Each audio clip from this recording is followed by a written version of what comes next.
Welcome back to the morning show here on Arise News. I'm Rafai Hosseini. The field of arts and design creates a wide range of careers which require different skill sets and qualification. For makeup artists, sometimes referred to as makeup designers, they are professionals with artistic skills and experts in the use of makeup to enhance the beauty and physical attributes of models and talents. What differentiates a successful makeup artist from others is the time and focus required to develop the right set of skills in relation to the clients and contacts to reach for financial or personal pinnacle in the ever-changing profession of creative imagination.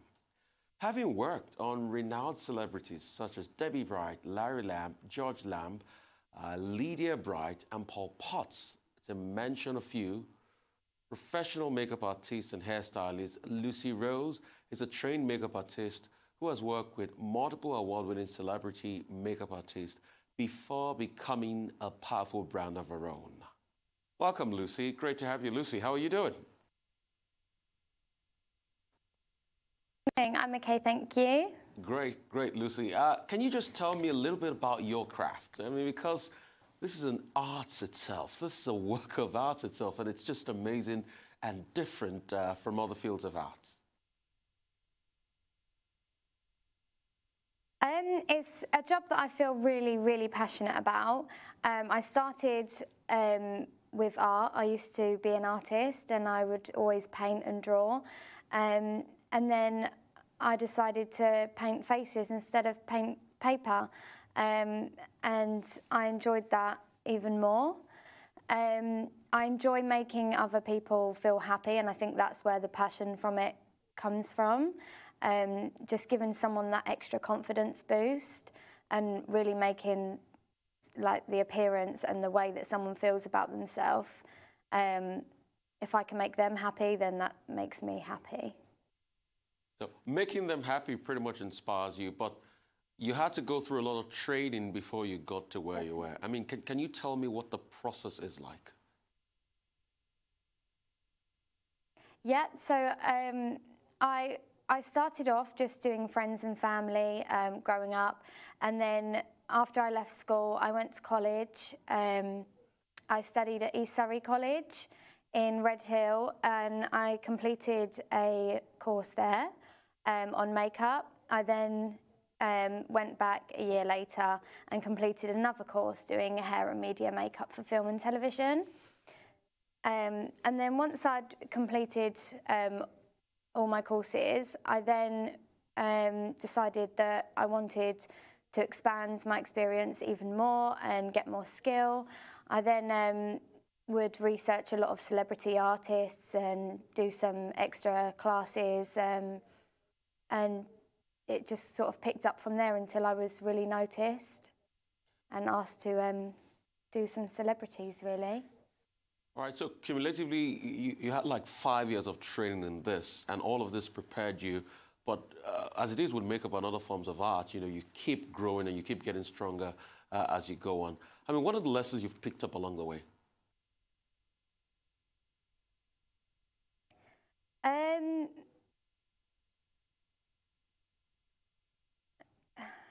Messages, probably making mistakes is probably it's a good sign in a way, because that helps you become even better than what you are, and you've got to make them mistakes to be better. There's a lot that I've learned along the way. You have to be quite thick-skinned and quite tough. It's not to everyone's taste.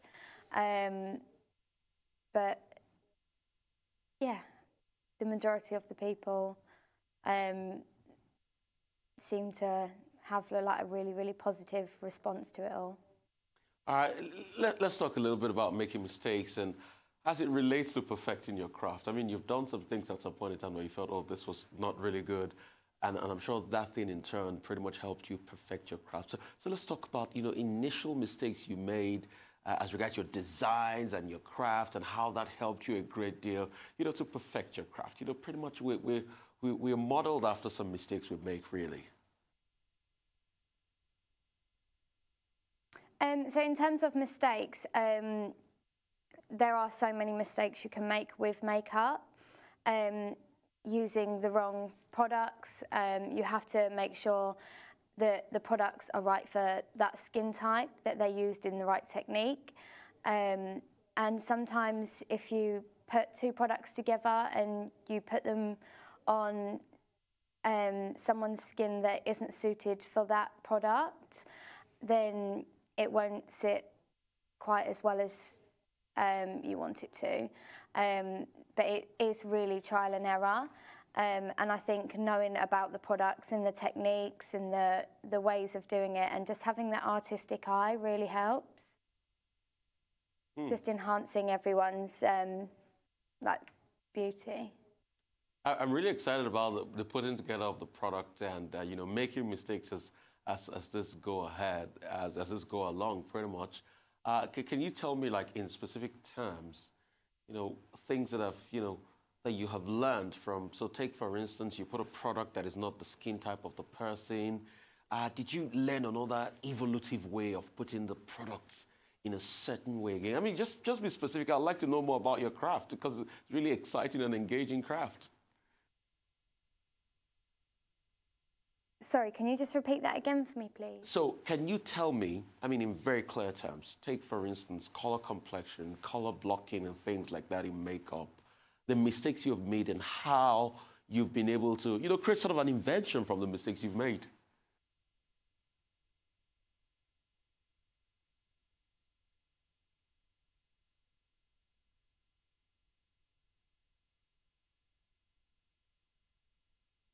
Okay. So what I can't hear. What I'm saying invariably is this. You said from the mistakes you've made as regards, you know, color combination and things like that. What have you invented from the mistakes you have made?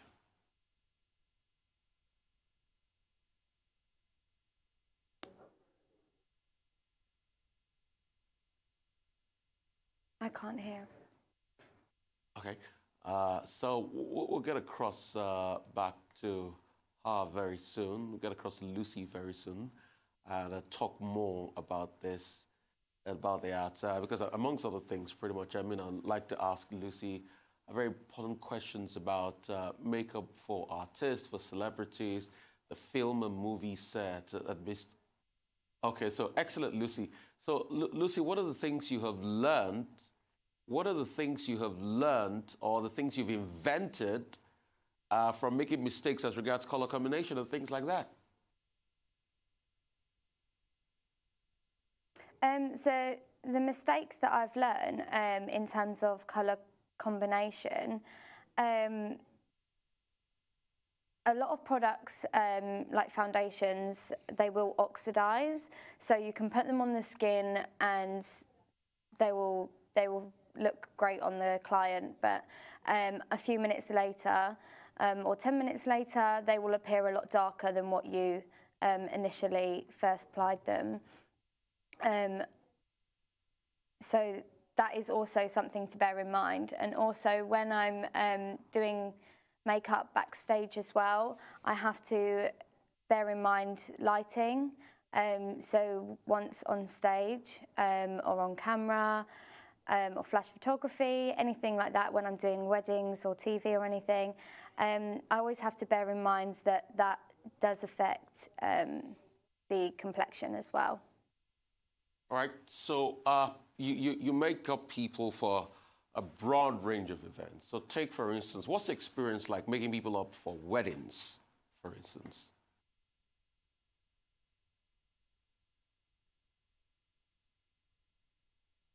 What was that? Weddings? Yeah, weddings. What's the experience like making people up for weddings? And what should people look out for?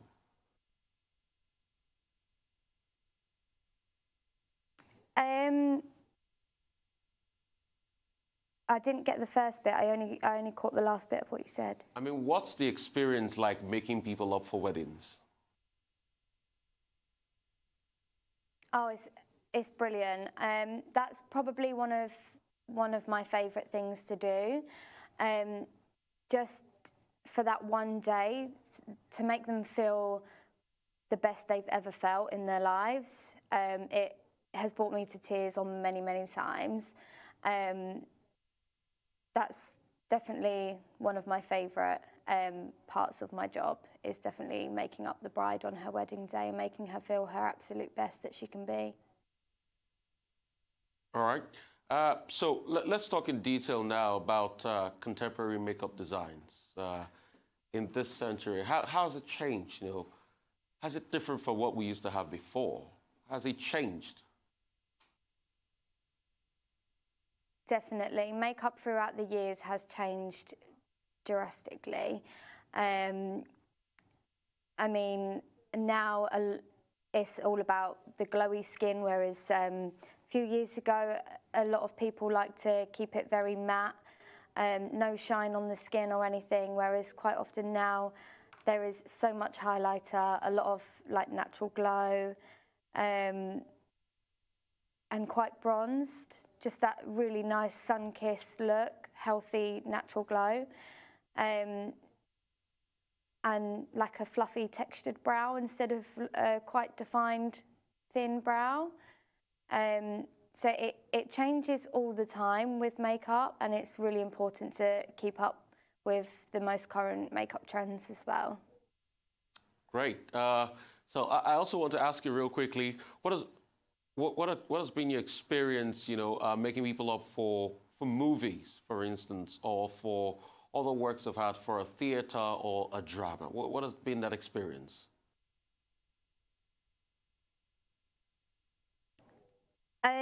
Again, that is my number one favourite thing to do. It's long hours, it's very hard work, but it's so much fun. It is just, you're constantly doing touch-ups.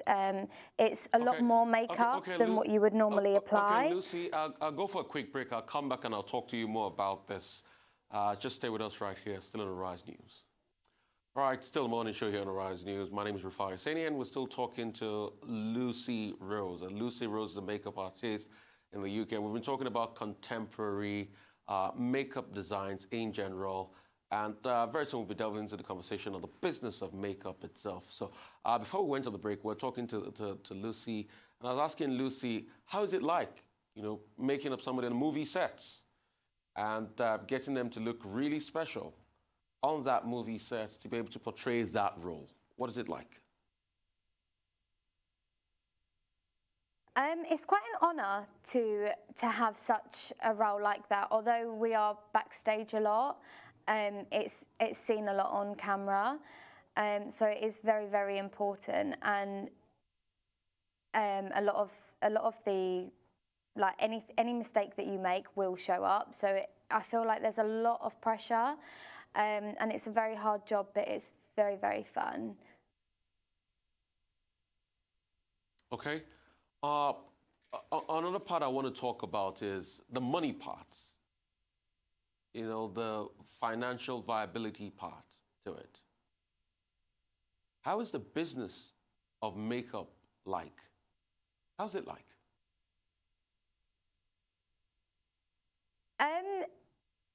It can be. So it can come and go. We have busy seasons. During the summer, work picks up really, really well. During the winter, it does start to slow down a lot. In terms of like the financial side of it, I feel like with makeup, to be noticed, you have to do a lot of free work for yourself and really, really put yourself out there, which is what I've done. And as well, to get on to doing stars such as celebrities and a lot of like reality TV, anything like that, I've really put myself out and I've worked long hours and not earned anything for it. If I see it as a way, as it's a job that I'm really, really passionate about. It's something that I love doing, and it started as a hobby. And if I can turn that into a job and get paid for it, then that's a bonus. Right. So I want to know, what's the market like in the UK? So take, for instance, a low-end or a beginner makeup artist. How much, is there like a set pay? Is there like a union for makeup artists? You know, just tell me everything about the business side of it in the UK? Because a lot of youngsters in the UK might want to go into the makeup industry, and they're watching you now, and they're saying, oh, maybe I might just consider this. So if you're independent and working for yourself, like myself, then you can charge your own rate. You can charge whatever you like. You have to bear in mind, obviously, you do have to replenish your products, and all of your products will go out of date. So it's really important to make sure that they are kept in date. And you will have to bear in mind, if you're freelancing, then you have to take into consideration any travel expenses as well. So it's not what you charge. You have to take a lot of that away before you actually get paid. So you can do it around you, and if you work for a salon, then I'd say it depends on the area what you can start to charge. I mean, starting off, I think people charge around £20, but then it does go up to about £65 for a full face of makeup. And again, that does depend on location as well. Where are you based? And what can you offer? For a full face of makeup, like how many hours does it take you to do a full face of makeup? So for a full face, I normally would give myself about an hour. If I'm doing a lot of creative artwork, so if I'm doing a really bold, like rainbow coloured cut crease eye, then I would give myself about 2 or 3 hours to do a full face, but that's if there's a lot of detail involved. And I do like to perfect it as well. But just on a daily basis, when I am doing makeup, appointments are normally between 45 minutes to an hour long. So in 45 minutes, pretty much someone that's just getting into the business, if they can own their skills properly, they can make way more than the British minimum wage, as it were, for about £8 per hour. In just 1 hour, they can make about £65 per hour. That's exciting. Are there any associations that regulate makeup artists in the UK?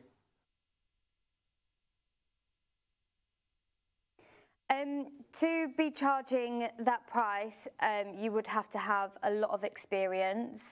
I don't charge that, and I would like to think that I do have a lot of experience. As again, like I said, it does go by location as well. So just because some people charge that, they may not have built a really, really good clientele up, which is also really, really important to have a successful business. So I would start at the lower end of the scale and then just build it up slowly. But if you do it well and you really do build your clientele up, then you can make a really good earning out of it. Good. So are there any associations, like unions for makeup artists? I mean, does taxes apply? Does income taxes apply too with makeup artists? So it's an alternative industry. I mean, how does it run? Are there any associations or regulatory bodies? There are associations as well that will offer help and support going down that career pathway. I have never myself been part of a union or anything like that. I did work for MAC Cosmetics for 2 or 3 years, and I know that they were part of a big union then, which did offer help to a lot of makeup artists as well. Okay, so take for instance, what advice would you give to Nigerians, probably in the UK, or makeup artists here that want to extend their tentacles to the British market? Because, you know, the makeup industry is quite a big one here, contemporary makeup artists, and we've got a lot of very big makeup artists in Nigeria. You know, people charging almost that amount or even more than that like you charge in the UK, and they want to break into the UK market. What would be your advice for them? So my advice to them to start up would just be to just practice and start off, I would say, just doing it for free. until you feel confident in yourself. Once you've built that confidence to then go the next step and start charging, then just start really slowly, just with whatever price that you're happy with. Maybe something that's just going to cover the cost of the use of the products that you're going to use on that person. But like being an independent business, you are your own boss. There is no rules. There's no right or wrong. It is very, very laid back. When you're working for yourself and you're freelancing, it's only when you go into being in like the TV industry and building up on that it does get quite intense. So let's talk a little bit about the future. If you're passionate about it, Okay. Let's talk about the future. A lot of makeup artists, they start up as makeup artists, but at some point they say, okay, you know what? I can create my own products. And we've got loads of them. Iman, for instance. I mean, Iman started up as a model. She's got a makeup line. A lot of other artists out there start up as, as makeup artists, but they have their product line. We've got one very big in Nigeria called Tara. And somebody only thinks that the future will be having your product line. Are you thinking of that anytime soon?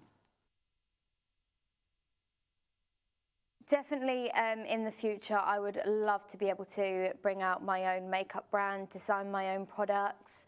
And I do find a lot of inspiration around to do so. I feel like there is so much out there for everyone. There is enough space in the industry for even more makeup artists. And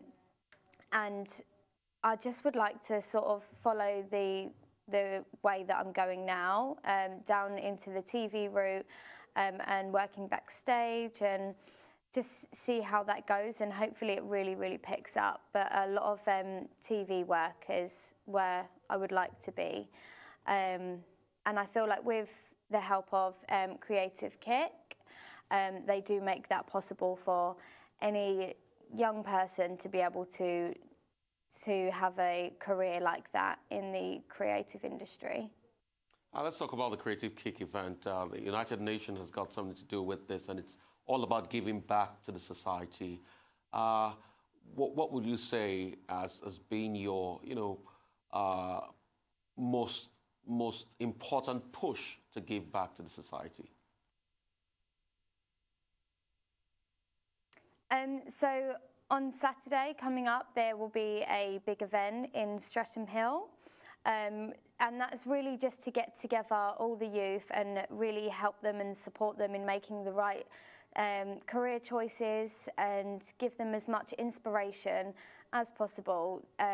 If there's anyone that's interested in dance, photography, makeup, singing, acting, music, anything along the creative lines, it would be brilliant to come along on Saturday.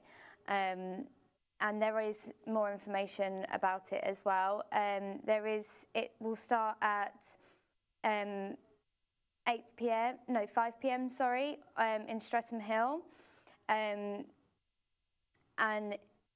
it's just a big event really for all the youth to get together and find a lot of inspiration. And Creative Kick will help them and support them and really push them into the right direction and give them that boost that they need. So what will you be sharing? Because I see you'll be on a panel in just about 10 seconds. What will you be sharing? And as you say goodbye to people listening to or watching you right now. So I will be a panellist on Saturday.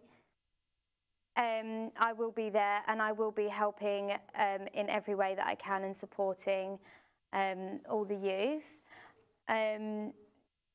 Mostly I would just say come along, have fun. If you feel passionate about something, then definitely don't hesitate, just do it. Thank you so much, Lucy Rose, a makeup artist right there in the UK. Thank you so much, Lucy, for your time.